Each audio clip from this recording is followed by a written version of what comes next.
This is Melina Lee Williams-Haas. I deeply appreciate you listening and taking the time to hang out with me.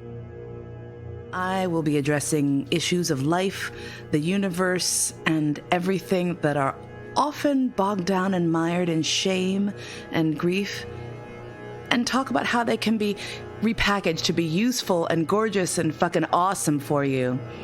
So sit back and relax, or you know what? Sit up and freak out. However you prefer to listen.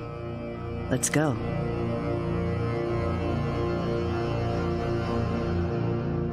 My very first explorations into kink and BDSM were virtual.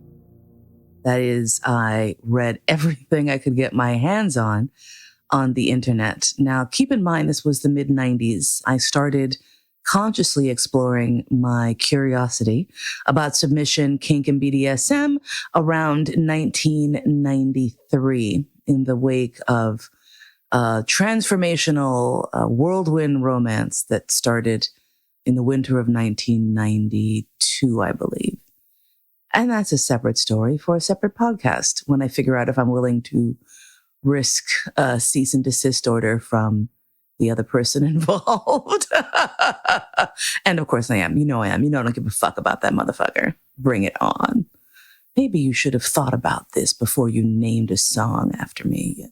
Anyway, I digress. So when I started exploring kink and BDSM online, the main way that these ideas were being transmitted was through chat rooms. And there were dozens and dozens of them. I, at the time, was hanging out with some rocket scientists, and so had gotten in on the slowly budding internet as it was creeping out from the secret pockets and drawers of nerds and scientists. Because, of course, that's who it was invented for, right? And of course, these nerds and scientists immediately started using this new technology to talk about sex and kinky stuff and freakiness. And so I found some online chat rooms. And what was interesting about this new art form, as I like to think of it, is that, of course, you're going to have personalities that rise to the top immediately. There's so many things that just replicate so quickly once you have a new technology. You've got the cool kids, you've got the nerds, you've got the outcasts, you've got the rogues and the criminals and the abusers, right? Everyone is there fairly quickly. And as I was observing and as I was starting to learn, I saw so many people who were coming in and elevating themselves as experts on BDSM and experts on kink and experts on relationships, MS relationships being master/slave relationships, or DS relationships, dominance and submissive relationships. And one of the concepts that I gathered early on was the idea of collaring and how one becomes collared. Now, a collar is going to mean many things to many different people. So obviously, I'm going to share with you my meaning and some other observations I have made, how other people use collars. To me, a collar is very much a public symbol of an interpersonal relationship, like a wedding ring, right? Or like someone wearing a religious emblem, someone wearing a Star of David or a crescent moon or, you know, an ancient torture device, right, around their neck. They are indicating that they have an affiliation, and that's what that's for. And so for me, a collar is signaling that I have an affiliation with power exchange relationships and that I'm involved in one currently. Now, some people use them to represent ownership only, and that's what they mean, period. And some people who have a very rigid idea of what this means would say that a collar is something that a master or owner uses to demonstrate their ownership. It belongs to them, and only they are able to grant or withdraw it. So people live by many different sort of guidelines around this. And one of the guidelines that I saw commonly discussed was the idea of having to earn a collar. What does that mean? Well, that means that you have to show and demonstrate to the master or dominant who is, you know, thinking about owning you, that you are worthy of ownership. You have to demonstrate loyalty and skill set and whatever it is. A lot of people have their own sort of approach to what earning a collar means. And so I thought, okay, well, that's interesting. Being a type A fucking, you know, recovering gifted kid. Of course, I'm like, oh, there's a task you can give me to do. Let me overcome it majestically, of course, right? And so I'm reading all these amazing pornographic tomes that people are putting up online, because of course, the second thing that the internet was used for was for porn. Science, porn. That's how that goes. And these tales were very fanciful and very beautiful and very much playing into the ancient element of, someone who's young or new, or even if you're not biologically young, you have a certain youthful newness to you when you are coming into a new situation, right? So the newbie has that fresh energy, even if they're, 75 years old, right? It's about the energy you bring into it. And so you've got all these folks who are bringing in all this amazing energy, and you're like, yeah, this is super great. What I started having trouble with fairly quickly was, okay, so we're earning this collar and I'm doing all this work to prove to you that I'm worthy of it. But what are they doing to prove that they're worthy of you dedicating your most precious resources to another person? Because that's what's going on here, right? I mean, okay, so my first relationship was purely online at first, because the idea was that we would chat with each other for a few months, and then if that worked out, make arrangements to meet in person. And this person, what was his name? His name was Rodney, I believe. Yes. And he was someone who was Native American. And so I was like, oh, good. So not some like white oppressor guy. This is fantastic. And we talked online. We did chat rooms and then moved to on the phone, then moved to, making plans to meet. And as we kept making plans to meet, the plans kept getting pushed back. And I was frustrated because this was impeding my ability to earn this collar. So I'm like, the more you delay, the further away from this thing that I want, this relationship that's represented by this collar. And it's a fucking thing. No one will be surprised to learn that, of course, the reasons for the delay were that he was, in fact, married. And I had that bad feeling once he went from talking about me coming to visit him to talking about me coming to visiting him when his roommate was out of town. And I was like, oh, that's interesting, because you never mentioned a roommate at all to me, even casually, which is a thing that fucking comes up in conversation when you're talking about mundane life shit. Like, I'd spoken to him about my roommates and my cats, and he'd spoken to me about his dog. And, so I was like, how did the roommate not? Anyway, then I was like, oh, red flag. But you know what? I'm going to consider this a learning experience and just keep going and seeing what happens. And of course, the inevitable happened. And, I was like, I'm out of here. And then I was pissed off because I was like, look, I was so close to getting that collar, and man, by that time, I was involved real life in the kink community. I started going to munches. And what a munch is, it's a non-sexualized, neutral public event that kinky folks who are curious about BDSM can go to, or folks who are already involved in the scene use munches as really good ways to communicate and meet people and do some cruising, see if you can pick someone else up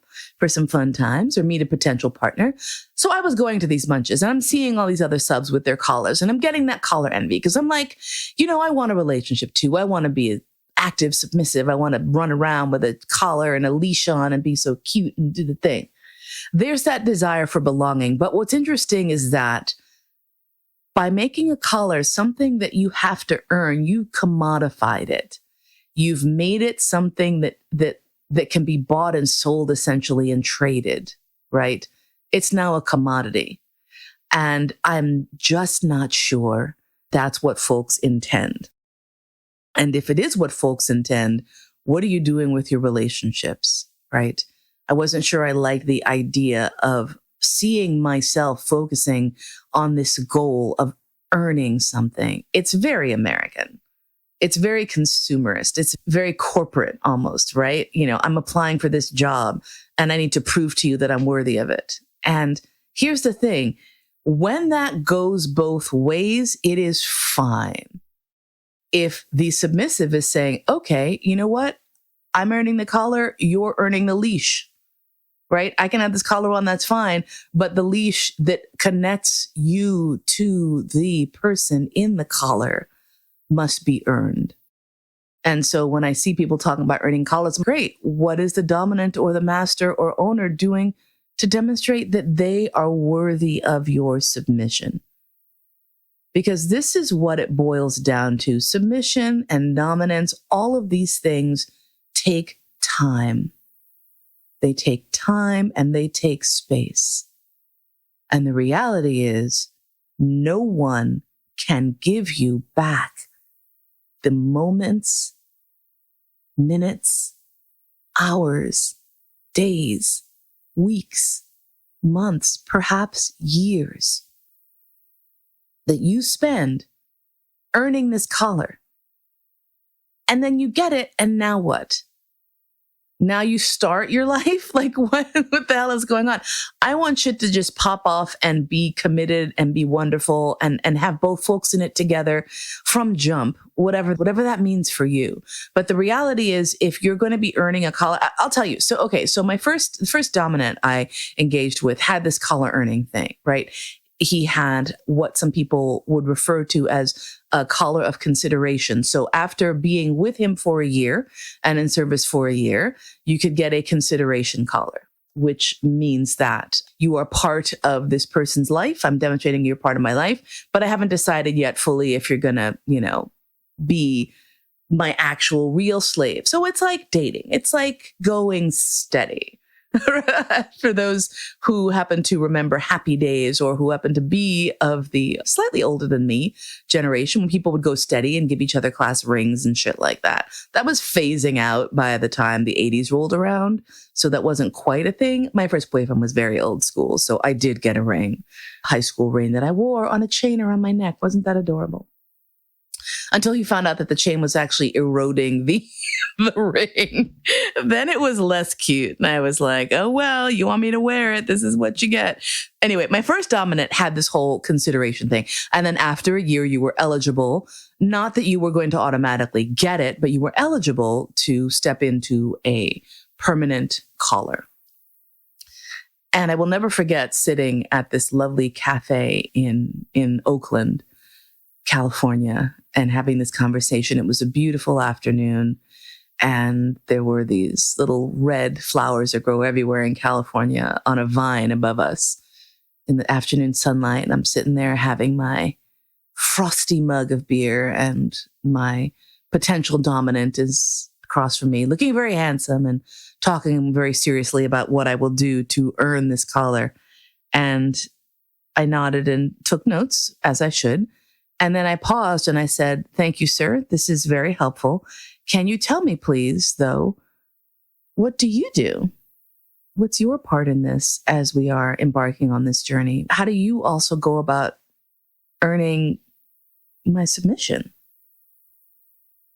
And I wish I could fucking describe accurately the whirlwind of emotions across his face. Because of course, first, because I happen to know, I found out later, of course, nobody prior to me, and there had been a few, had questioned this or made this ask of him. But of course, because he was an ethical guy, right? He wasn't trying to be an asshole, but it was clear he had not had anyone ask what his work in this relationship would be. But then you could also see him realizing, well, that is really an excellent question and a very good point. Damn it. God damn it. Damn this bitch. And so he took a breath and said, well, we are engaged in this relationship together. Therefore, I was like, okay, so we kind of figured out what that meant, right? What the prime directive would mean in this instance. And we'll put a link to an episode in which I discuss the prime directive. I think it's the first episode, actually. So maybe I don't have to put a link. Just go fucking look for it. Figure it out. It's the first episode.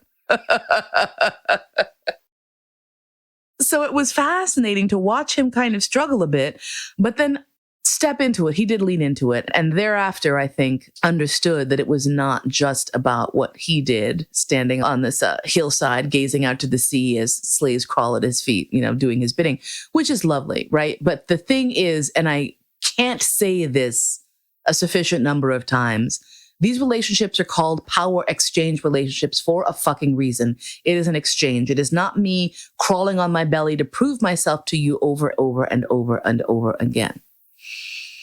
All that being said, A time of consideration, a time of thought, a time of reflection, a time of conscious as you approach a relationship, as you approach one another is amazing and wonderful. I think consideration is fantastic. I don't think it's intrinsically problematic. What I do find problematic is when I see people talking about being considered without mentioning that they are also considering the other person, because probably this means it's a one-way consideration. And I am not comfortable with that.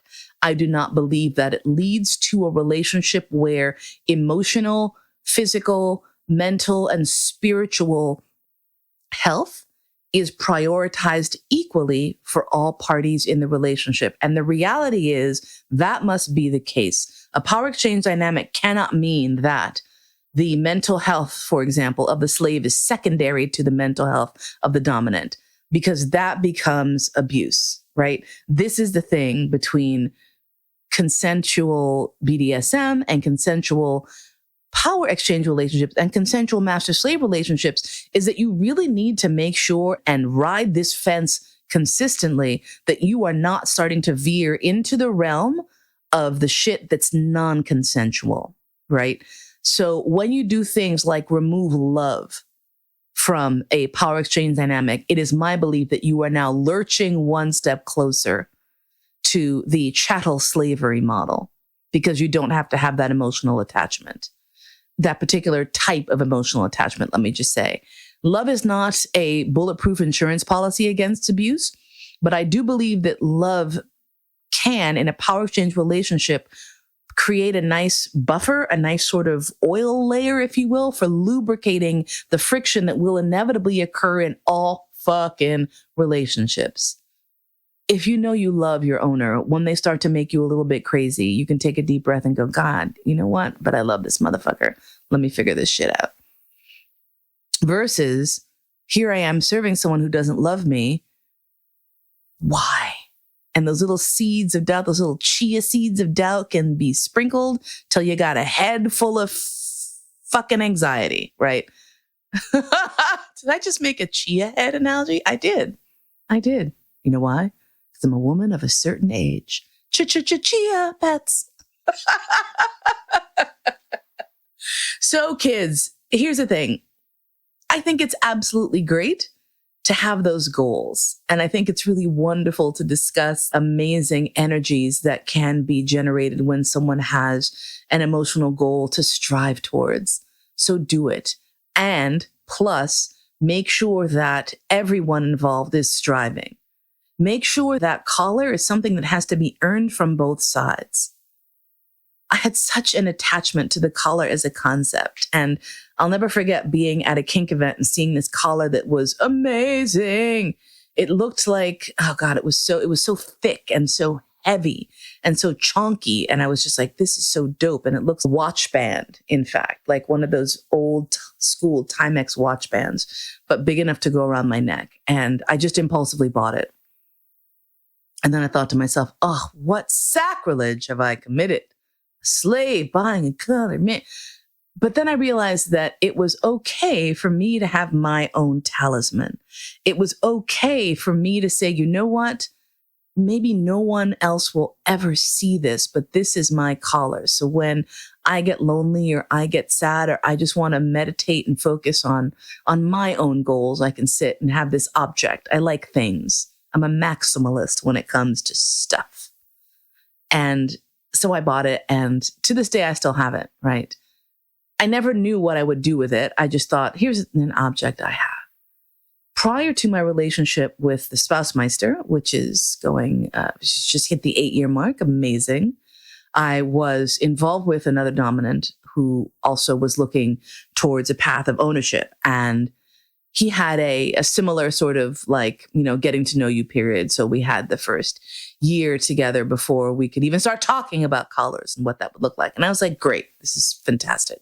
Because it was a mutual getting to know you thing, right? He was not necessarily the ideal candidate for me because of his relationship status and the fact that he lived in a different place than I did. And so I was like, so that consideration period of the first year, we've been talking about what a collar would mean, or if this was something we could do and what that would look like, was great because we were both involved in that getting to know you period.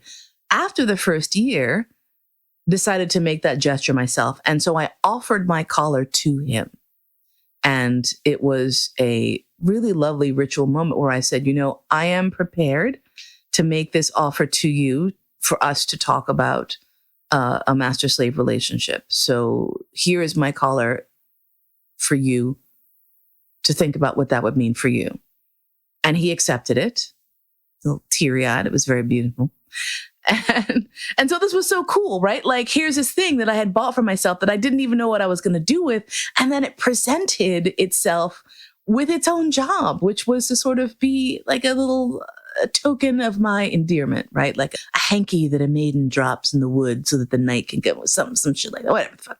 Who the fuck knows? Anyway, my point is this. It was awesome until nothing happened, right? So what was secondarily accidentally wonderful about me having this collar to present to a potential dominant is that when nothing happened, I had a conversational point. Now, here's the thing. I am an excellent communicator. However, I am also a terrified communicator. I have frequently had, as humans have, bad reactions to things I have to say. I've told my truth and bad shit has gone down. And so part of me has this ongoing sort of fear that at any point, if I say something that's dangerous, right, it could piss someone off. It could wind up with me being alone or sad or feeling alienated or feeling like my emotions were too much and too big and too exaggerated. And yeah, so I have this fear. I do. But what was great was that I had an automatic in. So rather than asking after, a month, 2, 3, 5, 6 months, hey, we haven't made any movement towards even discussing the growth of our master-slave relationship, sir. What's happening? Can we have that talk? It was easier with that anchor point there. And then as our relationship it stalled. The growth stopped. The aspects of our relationship that needed work, the work was not being done. And so unfortunately, fortunately, I had to prime directive and put the brakes on and say, hey, sir, we need to have a talk. Here's where I see issues. Here's where I see where the stuff that we needed to work on to make this relationship okay for both of us is not happening. And his response of, yes, you're right, it's not happening. And then the response that broke my heart, which was, and it's not going to happen. And so then I just had to wait to get that collar back, which was for me a sort of a moment of closure, right? Hilariously, side note, it took me a while to fucking get that collar back because apparently someone was not as ready to get that closure and I was, which was fascinating. And even his foot dragging on that, whatever the reason, was interesting. It gave me the opportunity, rather than just sitting there sad and mad and hurt that he wouldn't step up to the plate, to go, he's probably having some feelings that he's having difficulty processing as well. So that letting go is probably also difficult for him. Now, here's the thing. I know that it is. I know that it can be, but I have self-esteem issues. So a lot of what I assume when I am done with a relationship and I feel like I'm tossed away and that the person moves on, usually it's because they have. It's because they have moved on very quickly. Part of the reason for that is if you're involved in kink and BDSM, for every one of you, there's 10 other folks at least waiting to fill those shoes. So no dominant ever has to be alone if they do not want to. So that quick refilling of the vacuum means that for a lot of people, sitting in your own stew of emotional backwash is not something that they have to do. And since humans are often avoidant to feelings that are difficult, that's oftentimes what happens. And so, you've got that sort of rollover effect happening over and over and over and over again, which is, yeah, it's a thing. It's a thing. But yeah, so anyway, my point is this. Do what you want to do, but look very carefully and see if the protocols that you have in place are just. Now, there's an intrinsic quote unquote unfairness to power exchange relationships, But you can have a thing that doesn't necessarily look fair, like serving someone else, whatever, that's fine. Fairness might not be the word that you're using there, but consensuality and justness and justice are words that I feel are critical. Is this just? Is it just that someone is judging you, someone to whom you are hoping to dedicate and pour into your energy and the one resource that they can never give back to you, which is your time? The time that you spend submitting to someone is irreplaceable, right? The time, the emotional effort, the energy, and dominance. Here's the thing. If you receive an unearned gift, the value to you of that gift is minimized. And you might not see it now, but you will see it in 1, 2, 3, 5 years. When you look back and you feel like you just sat there and this gift threw itself at your feet and you had to do nothing to earn it. Yeah, a little bit risky. It's a little dangerous. And after many years involved in the kink, leather, and BDSM communities, I've seen the people who are created when they reap the benefits with no effort. I have seen the monsters that lurch from the depths when folks are given gifts with no reciprocity in terms of how those gifts are treated. Now, whatever your idea of what a gift means, the reality is it's still good and important and just for you to accept that gift graciously and for you to make sure that you are worthy of it. And for you to be worthy of it, you have to do the work. Yeah.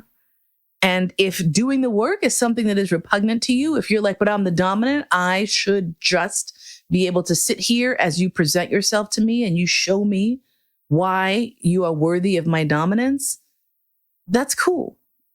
And submissives, if you see these people and you really think that is the log upon which you want to smash your head open, cool. Some people need to learn experientially. And I'll still be here.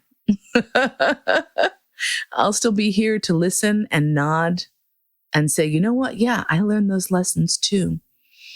My hope is that you will do yourself the favor of valuing yourself above all else and knowing that in a power exchange relationship, you, dominant, submissive, owner, property, whoever you are, absolutely are a priceless and valuable aspect of that dynamic. And it's up to everyone involved in the dynamic to make sure that they earn their own self-respect first.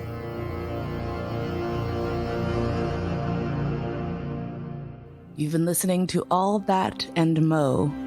Thanks so much for spending your precious, precious time with me today. My podcast is produced by Cody Crabb. Theme music by Georg Friedrich Haas, as performed by Marcus Weiss. And I look forward to spending time with you again really soon.